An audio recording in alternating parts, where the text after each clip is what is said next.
গ্যাসের আচরণ অধ্যায়ের আজকে লাস্ট ক্লাস হবে। তোমরা যারা আগের ক্লাসগুলো দেখোনি, ভিডিও ডেসক্রিপশনে যাও অথবা চ্যানেলে গিয়ে আগের ক্লাসগুলো দেখে নিতে পারো। গ্যাসের আচরণ অধ্যায়টা থেকে যতগুলো সূত্র ছিল, বয়েলের সূত্র, চার্লসের সূত্র, সমন্বয় সূত্র, অ্যাভোগাড্রোর সূত্র এবং আদর্শ গ্যাস সমীকরণ, পুরো বিষয়টাকে কভার করানো হয়েছে আজকের ক্লাসে। এই পুরো টপিকটা থেকে প্রবলেম সলভ করাবো, গাণিতিক যে সমস্যাগুলো হয় সেগুলো সলভ করাবো এবং পরীক্ষায় কি ধরনের প্রশ্ন আসে, কিভাবে প্রবলেমগুলোকে করতে হয়, লিখতে হয়, খুব সহজে আজকে বুঝে যাবে। যারা এই গাণিতিক প্রবলেমগুলো বুঝতে পারো না বা যাদের হয়নি, তারা ক্লাসটা প্রথম থেকে শুরু করে শেষ পর্যন্ত মন দিয়ে দেখবে এবং প্রত্যেকটা সমস্যার যে প্রত্যেকটা অঙ্ক যেগুলো আমি করাবো বোর্ডে, প্রত্যেকটা অঙ্ক তোমরা খাতায় লিখবে। ভিডিও পজ করবে, বোঝার পর ভিডিও পজ করবে এবং অঙ্কগুলোকে খাতায় লিখবে, লিখে লিখে নিজেরা করবে। শোন তাহলে, পুরো চ্যাপ্টারটা কভার হয়ে গেছিল। আজকে পুরো চ্যাপ্টারের ম্যাথামেটিক্সগুলোকে সলভ করব। বোর্ডে দেখতে পাচ্ছিস 6টা অঙ্ক আমি লিখে রেখেছি। এই 6টা অঙ্ক করতে গেলে এই চ্যাপ্টার থেকে যত রকমের টাইপস আছে সব টাইপ কভার হয়ে যাবে। ঠিক আছে? বয়েলের সূত্র, চার্লসের সূত্র, চার্লস ও বয়েলের সমন্বয় সূত্র, অ্যাভোগাড্রোর প্রকল্প বা অ্যাভোগাড্রোর সূত্র, আর একটা হচ্ছে আদর্শ গ্যাস সমীকরণ। এই কয়েকটা টপিক থেকে প্রবলেম পরীক্ষাতে সাধারণত থাকে। গেলুসাকের গ্যাস আয়তন সূত্র থেকে তেমন কোনো পরীক্ষায় প্রশ্ন আজ পর্যন্ত আসেনি, আসার সম্ভাবনাও খুব কম। ঠিক আছে? আসলে কি আসবে, ওই আয়তনের অনুপাতটা সমান, এই বিবৃতিটাই শুধু। অঙ্ক বানানোর কোনো স্কোপ সেখানে থাকছে না। এই 6টা অঙ্ক করব, দেখতে পাচ্ছিস নিশ্চয়ই, লেখাগুলো বোঝা যাচ্ছে, পড়তে পারবি তো? প্রথম প্রশ্নটার দিকে তাকা, 1 নাম্বারটা। 1 নম্বর প্রশ্নতে বলেছি যে 300 কেলভিন উষ্ণতায় 760 mmHg চাপে। এটার মানে কি? 760 মিলিমিটার পারদস্তম্ভের চাপ। ঠিক আছে? হয় কথাই লেখা থাকবে পারদস্তম্ভের চাপ, আদারওয়াইজ এরকম মার্কারি সাইন দিয়ে দেবে, বুঝে যাবি। 760 মিলিমিটার পারদস্তম্ভের চাপে কোনো গ্যাসের আয়তন 300 সেমি কিউব হলে এসটিপিতে আয়তন কত? ভালো করে কন্ডিশন শুনবি। প্রথম দিকে টেম্পারেচার দেওয়া আছে, কত টেম্পারেচার দেওয়া আছে? 300 কেলভিন। ঠিক আছে? তো উষ্ণতা প্রথম দিকে দেওয়া আছে, T1 দেওয়া আছে 300 কেলভিন। আমি T1 লিখলাম, মানে 1 আর 2 দুটো কেস আসবে, কি করে বুঝতে পারলাম? প্রথম ক্ষেত্রে কন্ডিশন দিয়েছি আর শেষে বলেছি এসটিপি তে কত, মানে স্ট্যান্ডার্ড টেম্পারেচার অ্যান্ড প্রেসার, এইটাতে কত। বোঝা গেল আমি কি বলতে চাইছি? সেই জন্য প্রথম যে উষ্ণতা সেটাকে T1 দিয়ে রিপ্রেজেন্ট করছি। এবং তোরা যখন লিখবি পরীক্ষাতে বা খাতায় যখন অঙ্কগুলো করবি, এইভাবে লিখে লিখে করবি। প্রাথমিক উষ্ণতা T1 সমান সমান 300 কেলভিন। ঠিক আছে? প্রাথমিক চাপ কত আছে দেখ, 760 mmHg, দেখতে পাচ্ছিস? তাহলে প্রাথমিক চাপ, একে আমরা P1 দিয়ে রিপ্রেজেন্ট করব, 760 মিলিমিটার এইচজি। এই চাপের যে এককটা, বুঝতেই পারছিস, এসআই বা সিজিএস একক নেই। তুই চাইলে এসআই বা সিজিএস এ কনভার্ট করতে পারিস, অথবা এইরকমই রেখে দিতে পারিস, কোনো অসুবিধা নেই। আমি পরে দেখছি যে এটাকে চেঞ্জ করলে বেটার হবে নাকি না করলে বেটার হবে, সেটা ডেটা দেখলে বুঝতে পারবো, তাই জন্য জায়গা থাকলো। আচ্ছা, প্রাথমিক আয়তন দেওয়া আছে নিশ্চয়ই, কত দেওয়া আছে বল? প্রাথমিক আয়তন বল। 300 সেমি কিউব, এটা হচ্ছে আয়তন, 300 সেমি কিউব। তাহলে এই তিনটে ডেটা অলরেডি দেওয়া আছে। এবার অন্তিমে চলাই। অন্তিম, অন্তিম বলতে লাস্টে, যেটা আমাকে জানতে চাওয়া হয়েছে শেষে। এসটিপি তে বলেছে স্ট্যান্ডার্ড টেম্পারেচার আর স্ট্যান্ডার্ড প্রেসার। স্ট্যান্ডার্ড প্রেসার কত হয় রে? অন্তিম চাপ কত হয়? আচ্ছা, অন্তিম উষ্ণতা কত হয় আগে বল? T2। স্ট্যান্ডার্ড টেম্পারেচার কত হয় বল?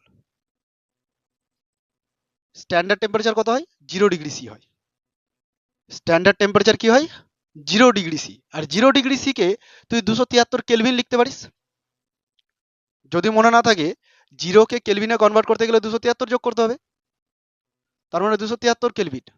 ডাইরেক্ট তুই এটাও লিখতে পারতি 273 কেলভিন। কেন কেলভিনে করলাম? ওখানে কেলভিন ছিল তাই। আর আমি যে ফর্মুলাগুলো শিখেছি সেগুলো ক্যাপিটাল টি এর ফর্মুলা শিখেছি, ক্যাপিটাল টি কেলভিনেই কনসিডার করতে হয় আমাকে। বোঝা গেছে নিশ্চয়ই? অন্তিম চাপ, একে আমি P2 লিখে দিচ্ছি। বলতে পারবি অন্তিম চাপ কত, স্ট্যান্ডার্ড প্রেসার কত? 1 atm। Very good, standard pressure হচ্ছে 1 atm। বাট এখানে তুই ইউনিট দেখ, 760 mmHg, একই জিনিসই, আলাদা কিছু নয়। আমি এটাকে এরকম লিখতে পারতাম, 76 সেমি এইচজি, মিলিমিটারকে সেন্টিমিটার করে দিতে পারতাম। আর 76 সেমি এইচজি মানেই কিন্তু 1 atm ছিল, মনে করে দেখ, তাই না?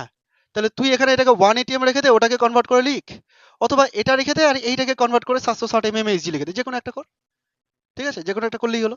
মোট কথা দুটো ইউনিট যেন সেম সেম থাকে, ওটা অ্যাটমসফিয়ারে রাখলাম, এটাও অ্যাটমসফিয়ারে রাখলাম। ক্লিয়ার হয়েছে এত দূর পর্যন্ত? আয়তন কত, তার মানে এসটিপিতে আয়তনটা জানতে চেয়েছে তোর কাছে। অন্তিম আয়তন that is V two value কত। খেয়াল করে দেখ, এখানে তিনটে ভেরিয়েবলই আছে, পি1ও চেঞ্জ হচ্ছে, টি1ও চেঞ্জ হচ্ছে, আর ভি2 তো চেঞ্জ হচ্ছে, পরিবর্তন জানতে চেয়েছে, তাই না? তাহলে তিনটেই যখন ভেরিয়েবল একসাথে চলে এসেছে, তুই কি করবি? চার্লস ও বয়েল এর সমন্বয় সূত্র, যেখানে পি ভি টি তিনজনকেই কনসিডার করেছি আমরা। বোঝা গেল? তাহলে এখানে লিখবি যে চার্লস, আমি একটা অঙ্ক লিখে দিচ্ছি ঠিকঠাক ভাবে, বাকিগুলো তোরা নিজেরাই লিখতে পারবি। চার্লস ও বয়েলের সমন্বয় সূত্র থেকে পাই, সমন্বয় সূত্র থেকে পাই। এইভাবে অবশ্যই লিখে লিখে করবি, শুধু রাফ করে দেখিয়ে দিবি না, নাম্বার কাটা যাবে কিন্তু। কি জানি বল? পি1 ভি1 টি1, তারপর ভেরি গুড। এইটা হচ্ছে চার্লস ও বয়েলের সমন্বয় সূত্র। এবার এখানে ভ্যালুগুলো বসালেই কাজ হয়ে যাবে। পি1 কত বসাবো রে? 1 ATM বসে দে। ভি1 300 সেমি কিউব, হ্যাঁ। টি1 300 কেলভিন। পি2 1 ATM। ভি2 কত? ভি2 বের করতে হবে। আর টি2 273। বুঝতে পারছিস? এটা কেটে গেল, তার মানে ভি2 সমান সমান 273 হচ্ছে না? ভি2 সমান কত হচ্ছে? 273। তার মানে অন্তিম আয়তন যেটা ভি2 বের করতে বলেছি, অন্তিম আয়তন সমান সমান 273 একক কি হয় বল? একদম ঘন সেমি, কারণ যে এককে রেখেছিলাম সেই এককেই পাবো, ঘন সেমি। বোঝা গেল? মনে যদি প্রশ্ন আসে যে আমি এসআই বা সিজিএস এ কনভার্ট করলাম না কেন, কারণটা হচ্ছে দুটোকে ইকুয়াল করব। এদিকেও ভি1 যে ইউনিট থাকবে, এদিকেও ভি2 যদি সেম ইউনিটে থাকে, তাহলে অলরেডি কাটা চলে যাচ্ছে, ইউনিট কনভার্সনের কোনো দরকারই নেই। আর যদি কনভার্ট করে করিস তো করতে পারিস, লেন্থি হয়ে যাবে, আর কিছু না। বোঝা গেল কিনা? তাহলে এখান থেকে আয়তনটা বের করতে পারলাম 273 সেমি কিউব। পারবো তো?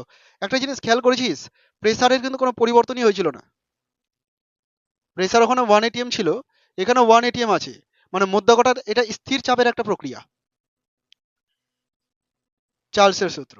আর চার্লসের সূত্রে আমরা এটা পড়েছিলাম, ভি1/টি1 সমান ভি2/টি2, পড়েছিলাম তো চার্লসের সূত্রে, বা ভি প্রপোর্শনাল টু টি, একই জিনিস।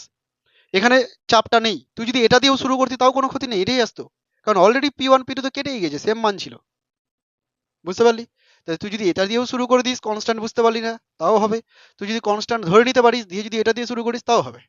এবার ধর এখানে 760 mmHg ছিলই না, এখানে 2 ATM ছিল, এখানে 1 ATM ছিল, তাহলে তো তুই আর ওটাতে যেতে পারছিস না, তখন তোকে 1 ATM 2 ATM বসিয়ে কাজ করতে হবে। ক্লিয়ার আমার কথা?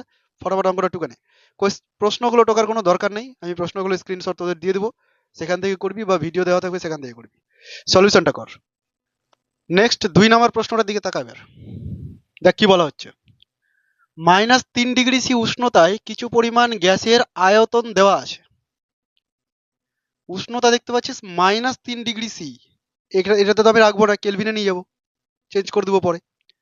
কিছু পরিমাণ গ্যাস তার আয়তন দিয়ে দিয়েছে, গ্যাসটিকে সমান চাপে, খেয়াল রাখবি কি বলে দিয়েছে, সমান চাপ। কোন সূত্র?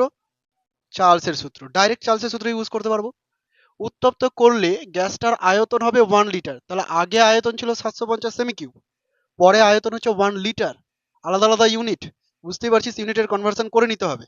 তার মানে একটা ভি1 আর একটা ভি2, এটা আমাদের ঢুকে গেছে, তার মানে এটা টি1। গ্যাসটির অন্তিম উষ্ণতা মানে টি2 কত? তাহলে আমি এই প্রবলেমটাতেই রেখে দিচ্ছি কাটাকাটি না করে, এই ডেটাগুলো এখানেই আছে, লেখাটাও সেম। দেখ, প্রাথমিক উষ্ণতা টি1 মানে কত? -3 ডিগ্রি সি, তাই তো? এইভাবে কখনো লিখবি না, কারণ আমি ক্যাপিটাল টি লিখেছি না, তাহলে ডিগ্রি সেলসিয়াস কখনোই সম্ভব না। ঠিক আছে, তুই একবারে এখানে যোগ করে লিখতে পারিস, 273 যোগ করেছি, কেলভিন হয়েছে। হ্যাঁ, তুই এরকম করলি যে -3 ডিগ্রি সি ইকুয়াল টু, তারপরে যোগ করে কেলভিনে করবো, ওই জিনিসটা করবি না, কারণ আমি লিখেই দিয়েছি ক্যাপিটাল টি। ওকে, ভুল একদমই করবি না কিন্তু, সব রকম ধরিয়ে দিচ্ছি। এটা 270 না রে? আচ্ছা, চাপের কোনো গল্প নেই, তাই চাপটাকে আপাতত কেটে রাখছি, এটা লিখবি না তোরা। ঠিক আছে, চাপ তো থাকছে না এখানে, ওটা লিখবি না। আমি কাটলাম না, তার কারণ পরের অঙ্কগুলোও করবো আবার। আয়তন কত আছে? 750 সেমি কিউব। ওকে, অন্তিম উষ্ণতা টি2 কত জানতে চেয়েছে, চাপটা তো লিখবো না। আর অন্তিম আয়তন ভি2 কত দেওয়া আছে? 1 লিটার। এবার বল তুই কি করবি, এটাকে চেঞ্জ করবি না এটাকে চেঞ্জ করবি, তোর ইচ্ছা। 1 লিটারকে চেঞ্জ করবি, 1 লিটার সমান কত ঘন সেন্টিমিটার? 1000 ঘন সেন্টিমিটার। যদি কেউ ভুলে গিয়ে যাস, তাও বের করার প্রসেসটা শুনে নে। আরেকবার বলে দিচ্ছি, এর আগের দিনও বলেছি, মানে আগের ক্লাসেও বলেছি। কিলো, হেক্টো, ডেকা, মি, ডেসি, সেন্টি, মিলি। এইটা তো মুখস্থ থাকবেই, জন্ম থেকে মুখস্থ ছিল এটা, তাই না? এটা অলরেডি মুখস্থ আছে। আমি তোদের বলেছিলাম যে লিটার মানে হচ্ছে ডেসিমিটার কিউব, বলেছিলাম। লিটার কার সাথে রিলেটেড? Decimetre cube. দুটো একই জিনিসকে রিপ্রেজেন্ট করে। এবার তুই কি করবি, লিটার থেকে সেন্টিমিটারে যাবি, তার মানে ডেসিমিটার থেকে সেন্টিমিটার যাচ্ছিস। কি করতে হচ্ছে, একটা 10 দিয়ে গুণ করতে হচ্ছে। কিন্তু ডেসিমিটার কিউব ছিল, সেন্টিমিটার কিউবে যাবি, অর্থাৎ 3 বার 10। তাই 10কে 3 বার গুণ করলে 1000, মানে 1000 দিয়ে গুণ করতে হবে, সোজা ভাষায়। বোঝা গেল? আর যদি মুখস্থ রাখতে পারিস যে 1 লিটার মানে 1000 ঘন সেন্টিমিটার, খুব ভালো হয়, ডাইরেক্ট করে নিতে পারবি।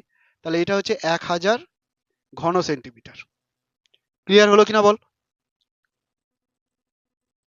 1000 ঘন সেন্টিমিটার।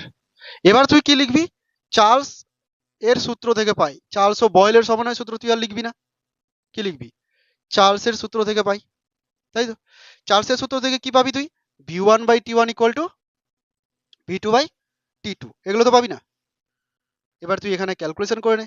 v1 মানে 750, t1 মানে 270, v2 1000, আর t2 কত রে, বের করতে হবে। পারবি কিনা ক্যালকুলেশনটা করতে? শুরু করতে তোরা নিজেদের মতো। আমি আমার মতো কাটাকাটি করছি, তোরা নিজেদের মতো কর। t2 সমান সমান 1000 ইন্টু 27, 1000 ইন্টু 27 বাই 75। কাটাকাটিটা আমি এখানে করে দিচ্ছি। 1027 বাই 75, 25 দিয়ে কাটলাম, 3 25-এ 75, 4 25-এ 100 আর একটা শূন্য, 3 দিয়ে 27কে কেটে দিলাম, 3 9 27, তার মানে এটা হবে 4 9 36, 360। অর্থাৎ অন্তিম উষ্ণতা হয়ে যাবে 360। যেটা জানতে চেয়েছে গ্যাসটার অন্তিম উষ্ণতা কত, অন্তিম উষ্ণতা, অন্তিম উষ্ণতা, একটু এদিকে তাকা। অন্তিম উষ্ণতা 360 কেলভিন বেরালো তো, 360 কেলভিন বেরালো। তুই কি করবি, কেলভিনে রাখবি না ডিগ্রি সিতে রাখবি? এখানে কোশ্চেনে তুই দেখবি ডেটা কিসে আছে, ডিগ্রি সিতে আছে। বেটার হয় ডিগ্রি সিতে রেখে দেওয়া। এবার তুই যদি কেলভিনেও রেখে দিস তাতে কোনো ভুল নেই, বাট কোনো অপশন তুই ছাড়বি না নাম্বার কাটার মতো। সেই জন্য তুই এটাকে কি করবি, এখন ডিগ্রি সিতে কনভার্ট করবি। কিভাবে কনভার্ট করবি বল, -273 ডিগ্রি সি। এখানে আমি ক্যাপিটালটি কোথাও লিখিনি, সেই জন্য আমি এরকম ভাবে চলতে পারি। ঠিক আছে, মাইনাস করে দে, অ্যান্সার হয়ে গেল 7 8 8 87 ডিগ্রি সি। বিয়োগ যোগ কাটাকাটি নিজেদের মতো করবি, যদি আমার কোথাও মিস্টেক হয়ে যায় বলে দিবি। ঠিক আছে, একবার পড়ে নে 3 নম্বর কোশ্চেনটা সবাই পড়।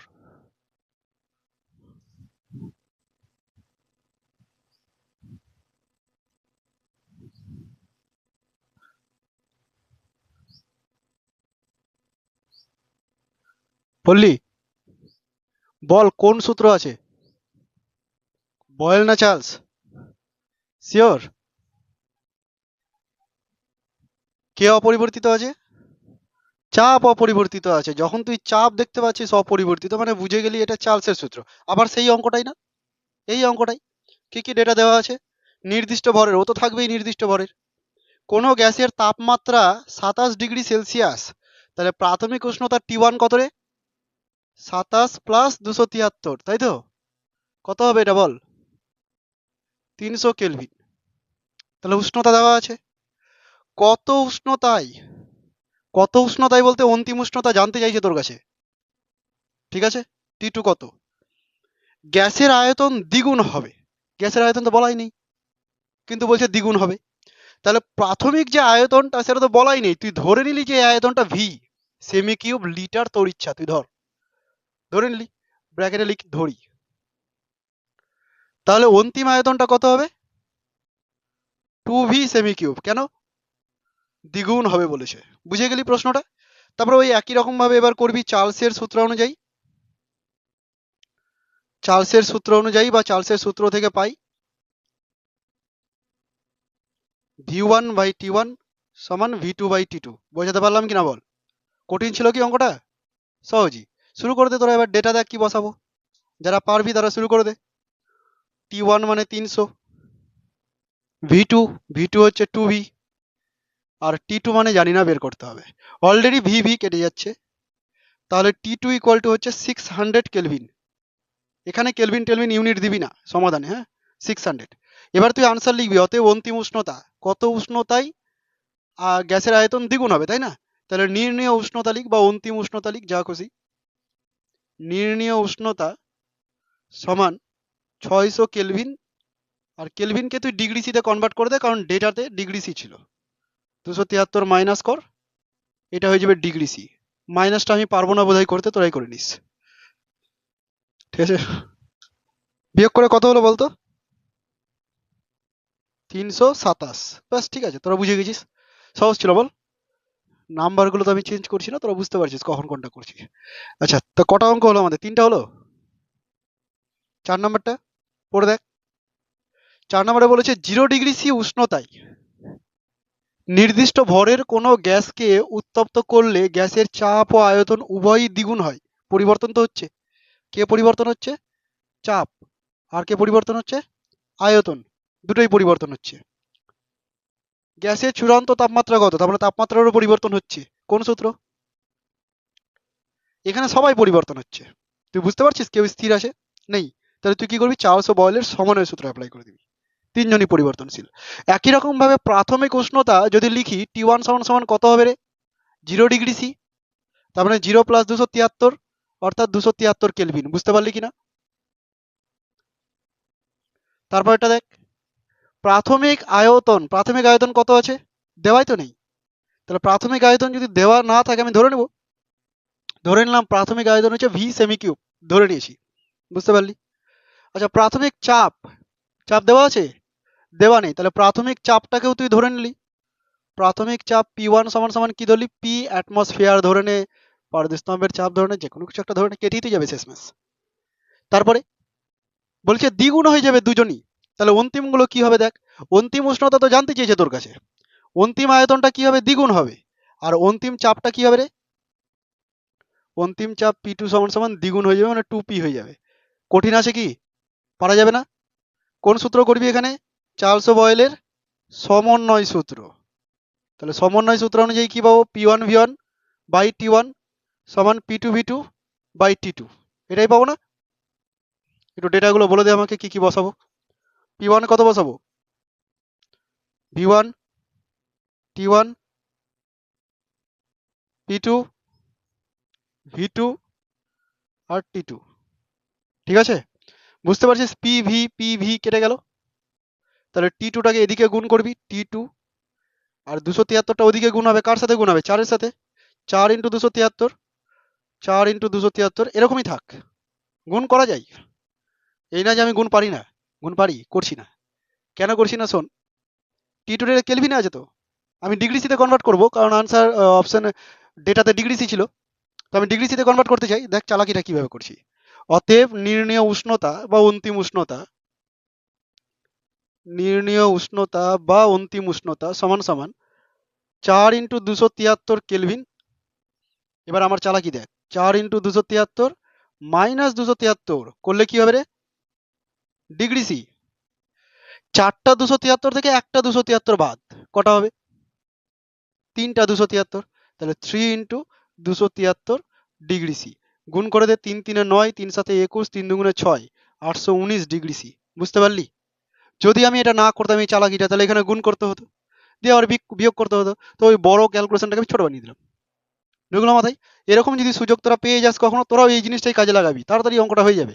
অন্যান্য জিনিসে সময় দিতে পারবি। করে নে এবার। এবার তাহলে 4 নাম্বার হয়ে গেল, 5 নাম্বারটা পর।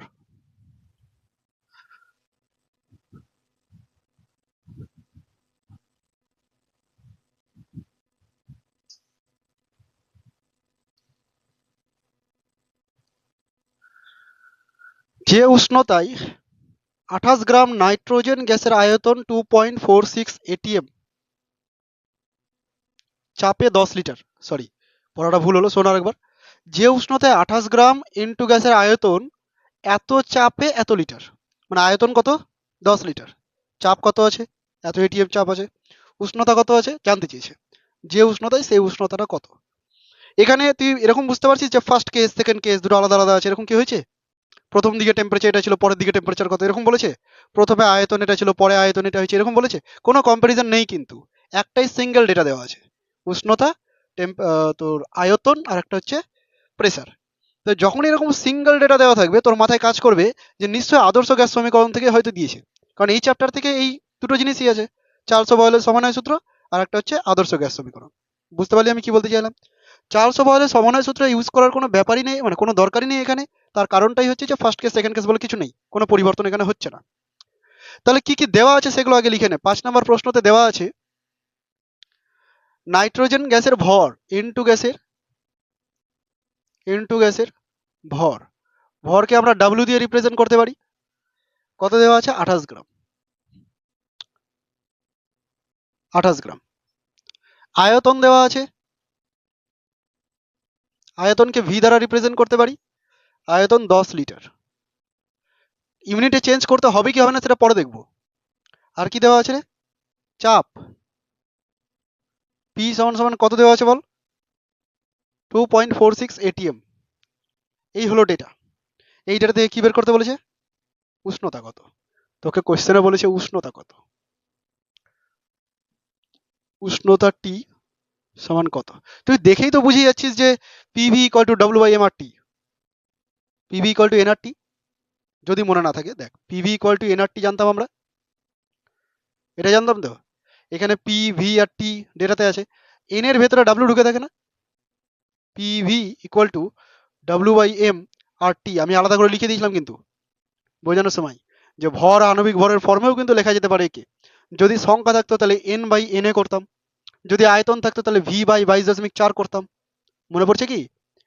এন সমান সমান ডাব্লিউ বাই এমও লেখা যেতে পারে, নাম্বার বাই অ্যাভোগাড্রো নাম্বার লেখা যেতে পারে, আয়তন বাই 22.4 লিটার লেখা যেতে পারে। মনে পড়ছে না? এই সব জিনিসগুলো করতে পারি। তো এখানে ডেটা থেকে বুঝে গেছি ভর আছে, তাহলে ভরের ফর্মুলা ইউজ করবো। এবার তুই সবকিছুই জানিস, ডাব্লু অলরেডি তোর জানা আছে, পি ভি দেওয়াই আছে, টিটা বের করতে বলেছে, আর দেওয়া নেই, কেন দিবে? আর এর মধ্যে তোকে মুখস্থ করেছি আমি, 4টা মান মুখস্থ করেছি আর সেগুলোর মধ্যে একটা বসবে। আর এমটাও তো দেওয়া নেই, এমটাও দিয়ে দিবে না। তোকে নাইট্রোজেন গ্যাস বলে দিয়েছে এই অনেক, ওর আণবিক ভর এবার তোকে বের করে নিতে হবে। যে গ্যাস বলে দিবে তার আণবিক ভর তোর জানা আছে, এটা ধরেই ওরা দিয়েছে। ক্লিয়ার? বুঝে গেছিস? তাহলে এখানে লেখার সময় তুই লিখবি যে আদর্শ গ্যাস সমীকরণ অনুযায়ী, আদর্শ গ্যাস সমীকরণ অনুযায়ী লিখে দিলি পিভি ইকুয়াল টু এনআরটি সমান P V equal to W by M R T. আচ্ছা, এখানে এম যেহেতু দরকার পড়ছে তাহলে কোথাও তুই এমটাকেও লিখে রেখে দিবি ওপরে, আমি সাইডে লিখে দিচ্ছি। আণবিক ভর, আণবিক ভর এম সমান সমান নাইট্রোজেনের আণবিক ভর বলতে পারবি 28 গ্রাম। কি করে হবে যদি মনে না থাকে আমি একটুখানি বলে দিই। ওভারঅল চ্যাপ্টারে আমি রাসায়নিক গণনা করাবো, তখনও আমি আণবিক বের করা শেখাবো, আণবিক ভর বের করা শেখাবো। N2 নাইট্রোজেন গ্যাস এরকম হয় তাই না, মানে দুটো পরমাণু নিয়ে তৈরি। নাইট্রোজেন কত নম্বরে আছে মনে আছে কি? 20টা মৌল মুখস্থ আছে? 7 নম্বরে আছে। হাইড্রোজেন হিলিয়াম থেকে শুরু করলে আমরা 7 নম্বরে নাইট্রোজেনকে পাবো। তাহলে নাইট্রোজেনের পরমাণু ক্রমাঙ্ক হচ্ছে 7। নাইট্রোজেনের পরমাণু ক্রমাঙ্ক কত? 7। এবার 7 হচ্ছে পরমাণু ক্রমাঙ্ক, এর পারমাণবিক ভর যদি বের করিস তাহলে 14। ম্যাক্সিমাম ক্ষেত্রে ডবলই হয়, সব ক্ষেত্রে ডবল হয় না, ম্যাক্সিমাম ক্ষেত্রে ডবলই হয়। কোন ক্ষেত্রে ডবল হয় কোন ক্ষেত্রে হয় না সেটা ওভারঅল আমি যখন বারবার করাতে থাকবো তুই বুঝে যাবি, মুখস্থ হয়ে যাবে। 14 হচ্ছে তার পারমাণবিক ভর, ঠিক আছে? একটার 14, এখানে তো দুটো আছে, তাহলে টোটাল পারমাণবিক ভর কত হলো? 14 প্লাস 14 28। ওটাকেই আমরা আণবিক ভর বলছি, অণুর ভর। তার মানে এটা হচ্ছে 28 গ্রাম, আণবিক ভর হচ্ছে 28 গ্রাম। ওকে, এবার ডেটাগুলো বসিয়ে দে।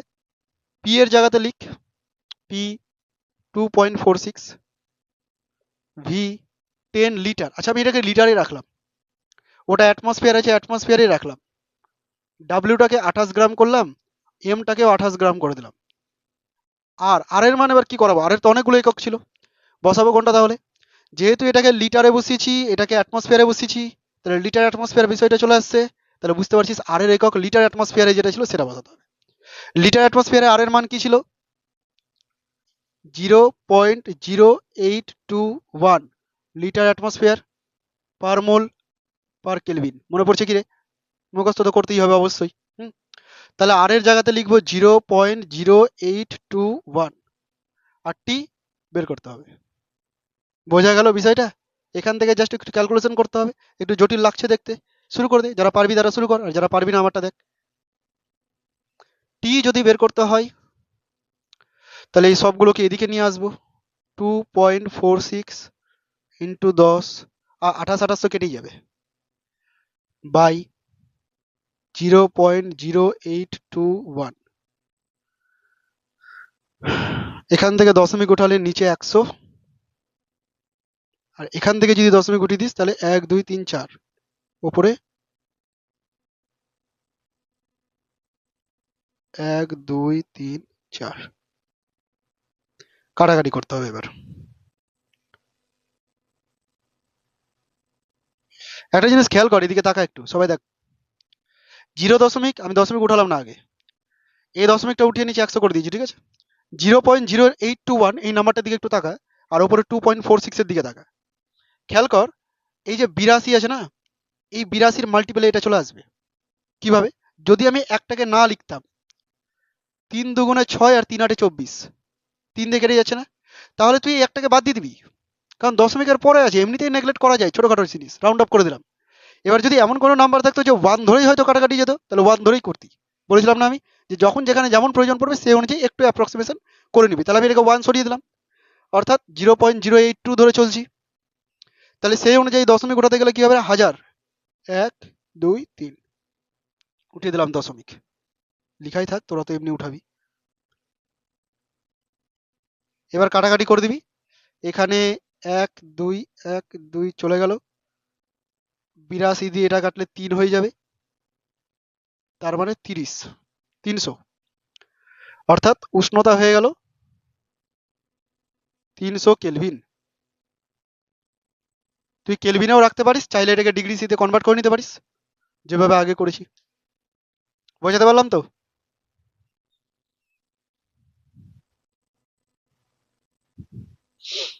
লাস্ট প্রবলেম দেখ, 6 নম্বর। 4 এটিএম চাপে 300 কেলভিন উষ্ণতায় 8 গ্রাম হাইড্রোজেন গ্যাসের আয়তন কত?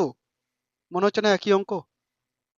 এখানে এরকম কিছু দিয়েছে, একবার উষ্ণতা এটা, পরের বার উষ্ণতা ওটা, বলেনি তো? দেখেই তুই বুঝে গেলি যে কোন সমীকরণ ইউজ করতে হবে, আদর্শ গ্যাস সমীকরণ। কারণ চাপ একবারই দেওয়া আছে 4 এটিএম, উষ্ণতাও 300 কেলভিন দেওয়া আছে, ওজন মানে ভর 8 গ্রাম দেওয়া আছে, আণবিক ভরটা তোকে জেনে নিতে হবে, আর আয়তন ভি জানতে চেয়েছে। বুঝতে পারলি? তাহলে ঠিক একই রকম ভাবে এই জায়গাটায় N2 এর জায়গায় কি লিখবো? Hydrogen gas. হাইড্রোজেন গ্যাসের ভর কত দেওয়া আছে রে? 8 গ্রাম দেওয়া আছে। আচ্ছা, আয়তন জানতে চাওয়া হয়েছে কত, চাপ কত আছে? 4 এটিএম, এটা মিটিয়ে লিখে দিলাম 4 এটিএম। উষ্ণতা কত আছে? 300 কেলভিন। 300 কেলভিন আদর্শ গ্যাস সমীকরণ অনুযায়ী এটা, এইটা। আণবিক ভর কত হবে হাইড্রোজেনের? বল। হাইড্রোজেনের আণবিক ভর হবে 2। হাইড্রোজেনের আণবিক ভর 2। দেখ, হাইড্রোজেন আসে কত নম্বরে? 1 নম্বরে আসে। আমরা হাইড্রোজেনকে 1H1 এরকম ভাবে লিখি, মনে পড়ছে? তো এইটা পরমাণু ক্রমাঙ্ক ছিল 1 নম্বরে। সবসময় 2 গুণ করলেই পারমাণবিক ভর হয় না, ঠিক আছে?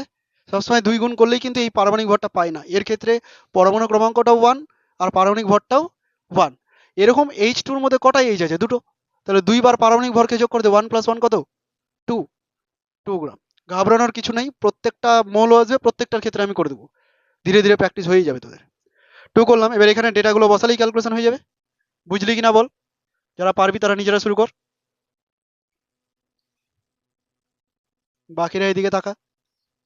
4 ভি 8 2, আর এর মান কত লিখবো রে?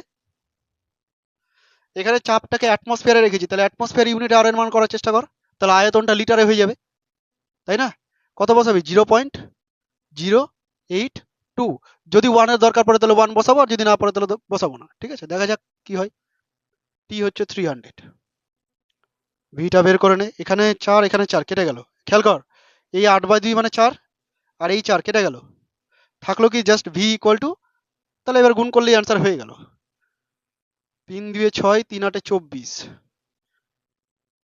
0.246 ইন্টু 100। তুই লিখে রাখতে পারিস এখানে বা ডাইরেক্ট বসাতে পারিস, কোনো অসুবিধা নেই। তার মানে এটা হবে 24.6। দেখ আমি এখানে গুণ কিভাবে করেছি, 300 দিয়ে গুণ ছিল তো, আমি 3 দিয়ে গুণ করেছি, 100কে রেখে দিয়েছি। 3 দিয়ে গুণ করার পর 100 যদি রেখে দিই, তাহলে 100-র জন্য দশমিক সরিয়ে দিলাম জাস্ট। ঠিক আছে, অর্থাৎ আয়তনটা হবে 24.6 লিটার, কিন্তু এটা লিটারে হবে, যেহেতু আর এর মানটা লিটার অ্যাটমসফিয়ারে বসিয়েছি। এই ছিল তোদের প্রবলেম। এরপরে তোদের বাড়িতে যে কাজটা থাকবে, এই চ্যাপ্টারের বই থেকে, টেক্সট বইয়ে যতগুলো প্রবলেম করে দেওয়া আছে, বয়েলের সূত্র, চার্লসের সূত্র, আদর্শ গ্যাস সমীকরণ, সমন্বয় সূত্র, যত কটা তোরা টেক্সট বইতে পাবি সবগুলো করে আসবি। আগে টেক্সট বইয়ের গুলো করে নিবি, সময় থাকলে তারপরে অনুশীলনের গুলোও করে নিবি। ঠিক আছে, দেখবি এই টাইপেরই জিনিস আছে সব ঘুরিয়ে পেঁচিয়ে, সবগুলো টাইপস কভার করানো হয়ে গেল।